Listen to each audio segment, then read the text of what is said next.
Hello दोस्तों, कैसे हैं आप सब। उम्मीद करते हैं मस्त और स्वस्थ होंगे और बहुत ही अच्छी तरीके से अपनी परीक्षा की तैयारी को कर रहे होंगे। दोस्तों, आज हम लोग इस क्लास में विभिन्न शिक्षा आयोग तथा प्रमुख घोषणा पत्र एवं प्रमुख योजनाएं जो शिक्षा से संबंधित थीं, उन सभी से जो भी प्रश्न बनते हैं परीक्षाओं में, चाहे वो रिपीटेड हो, चाहे सीटेड हो, चाहे कोई राज्य स्तरीय परीक्षा हो, तो इसमें से जो भी प्रश्न बनते हैं उन सभी को हम इस क्लास में देखने का प्रयास करेंगे। तो वन लाइनर के रूप में हम इस क्लास को देखेंगे। उम्मीद करते हैं क्लास आपको पसंद आएगी। क्लास अगर आपको पसंद आए तो चैनल को सब्सक्राइब करना ना भूलिएगा। और दोस्तों, हमारे चैनल पर आप सबको जो भी मटेरियल है वो बिल्कुल फ्री में प्रोवाइड कराया जा रहा है। तो दोस्तों, अपने दोस्तों के साथ भी क्लास को शेयर करें। तो चलिए दोस्तों, शुरू करते हैं आज की क्लास। लॉर्ड मैकाले का जो घोषणा पत्र है वो कब आया था। तो दोस्तों, लॉर्ड मैकाले का जो घोषणा पत्र है वो 2 फरवरी 1835 ईस्वी को आया था। वुड का जो घोषणा पत्र है वो कब आया था। तो दोस्तों, जो वुड का घोषणा पत्र है वो 19 जुलाई 1854 ईस्वी को आया था। दोस्तों, जो वुड का घोषणा पत्र है उसे हम भारत में अंग्रेजी शिक्षा का मैग्ना कार्टा कहते हैं। तो दोस्तों, जो मैग्ना कार्टा का जो अर्थ है वह होता है महान चार्टर।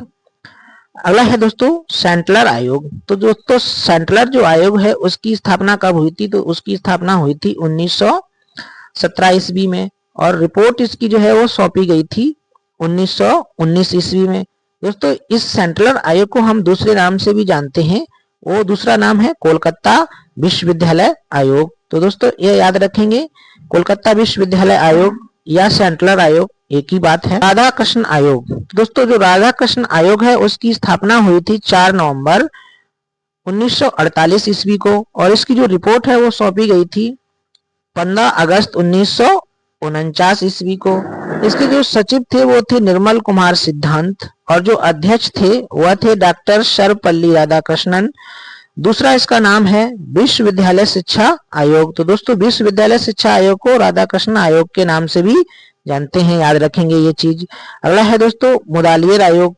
तो मुदालियर आयोग की जो स्थापना है वो हुई थी 23 सितंबर 1952 ईस्वी में और रिपोर्ट सौंपी गई थी 1953 ईस्वी में। इसका दूसरा नाम है माध्यमिक शिक्षा आयोग और इसके जो अध्यक्ष थे वो थे डॉक्टर ए लक्ष्मण स्वामी मुदालियर। इन्हीं के नाम पर दोस्तों मुदालियर शिक्षा आयोग इसका नाम पड़ा था। अगला है दोस्तों एनसीईआरटी की स्थापना कब हुई है। तो दोस्तों, एनसीईआरटी की जो स्थापना है वो 1 सितंबर 1961 ईस्वी में हुई थी और एनसीईआरटी का जो पूरा नाम है वो दोस्तों है national council of educational research and training. कई बार यह परीक्षा में पूछा जा चुका है और इसका जो मुख्यालय है वह है दोस्तों नई दिल्ली में। अगला है दोस्तों कोठारी आयोग। तो दोस्तों, जो कोठारी आयोग है उसकी जो स्थापना है वह हुई थी 14 जुलाई 1964 ईस्वी में और इसकी जो रिपोर्ट है वो सौंपी गई थी 19 जून 1966 ईस्वी में। इसका दूसरा नाम है दोस्तों राष्ट्रीय शिक्षा आयोग। इसकी जो सिफारिश है वह सिफारिश थी 10+2+3 शिक्षा की व्यवस्था। अगला दोस्तों देखते हैं, अगला है बेसिक शिक्षा परिषद। तो दोस्तों, बेसिक शिक्षा परिषद की जो स्थापना है वो 1972 ईस्वी में की थी और इसका जो उद्देश्य था वह था प्राथमिक शिक्षा का सार्वभौमिकरण एवं शिक्षकों के स्थानांतरण व नियुक्ति का प्रबंधन करना।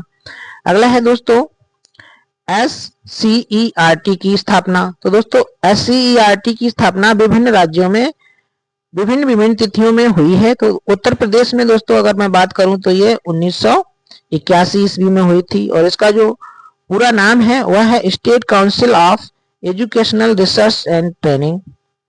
अगला दोस्तों देखते हैं, अगला है जिला शिक्षा एवं प्रशिक्षण संस्थान, जिसे हम शॉर्ट में डाइट भी कहते हैं। दोस्तों, इसकी जो स्थापना है वो राष्ट्रीय शिक्षा नीति एनईपी 1986 के तहत हुई थी। दोस्तों, एनईपी का जो फुल फॉर्म है वो नेशनल एजुकेशन पॉलिसी है और डाइट का जो फुल फॉर्म है दोस्तों वह है district institute of educational and training. और प्रथम जो डाइट है वह राजस्थान के उदयपुर जिले में 1988 ईस्वी में खोली गई थी। तो दोस्तों, यह डाइट से संबंधित महत्वपूर्ण पॉइंट्स थे, इनको हम याद रख सकते हैं। अगला है दोस्तों ऑपरेशन ब्लैक बोर्ड। तो दोस्तों जो ऑपरेशन ब्लैक बोर्ड है, इसकी शुरुआत 1987-88 में की गई थी और इसका लक्ष्य था स्कूल में 2 शिक्षक, 2 कमरे एवं टीएलएम की व्यवस्था करना।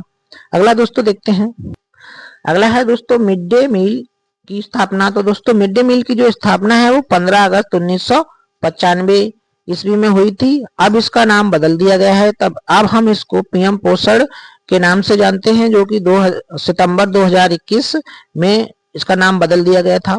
तो मिड डे मील को लागू करने वाला प्रथम राज्य है वो तमिलनाडु था। तमिलनाडु ने 1962 और 63 में के कामराज मुख्यमंत्री के नेतृत्व में इसे अपने यहाँ लागू किया था। दोस्तों बाद में इसका विस्तार हुआ और फिर केंद्र सरकार ने इसे 15 अगस्त 1995 में पूरे भारत के लिए इसको लागू कर दिया था। अगला दोस्तों है स्कूल चलो अभियान। स्कूल चलो अभियान की शुरुआत 2001-2002 में हुई थी। उत्तर प्रदेश में इसे पुनः मुख्यमंत्री योगी आदित्यनाथ के द्वारा 4 अप्रैल 2022 में श्रावस्ती जिले से इसको पुनः प्रारंभ किया गया और इसका जो उद्देश्य था दोस्तों वह था 100% बच्चों का नामांकन। अगला है दोस्तों सर्व शिक्षा अभियान। तो सर्व शिक्षा अभियान की जो शुरुआत है वो 2001-2002 के तहत हुई थी। उस समय प्रधानमंत्री थे अटल बिहारी वाजपेयी और संविधान में जो संशोधन हुआ था वह हुआ था 86वां और इसका जो आदर्श वाक्य था वो भी आप याद रखेंगे, कई बार परीक्षा में पूछा गया है, सभी के लिए शिक्षा। अगला है निःशुल्क एवं अनिवार्य शिक्षा। तो निःशुल्क एवं अनिवार्य शिक्षा है वो 4 अगस्त 2009 को संसद द्वारा यह पारित हुआ था और 1 अप्रैल 2010 को लागू हुआ और इसमें अनुच्छेद 21A के तहत शिक्षा को मौलिक अधिकार का दर्जा भी दिया गया और मौलिक अधिकार का दर्जा देने वाला भारत 135वां देश बना था। तो दोस्तों यह थे महत्वपूर्ण पॉइंट जिन्हें आप परीक्षा की दृष्टि से एक ही जगह पर सब याद कर सकते हैं। उम्मीद करते हैं क्लास आपको पसंद आई होगी। क्लास अगर आपको पसंद आई तो चैनल को सब्सक्राइब जरूर करें, क्योंकि यहाँ मिलता है आपको सब कुछ फ्री में। तो दोस्तों मिलते हैं नेक्स्ट वीडियो में, तब तक के लिए जय हिंद दोस्तों।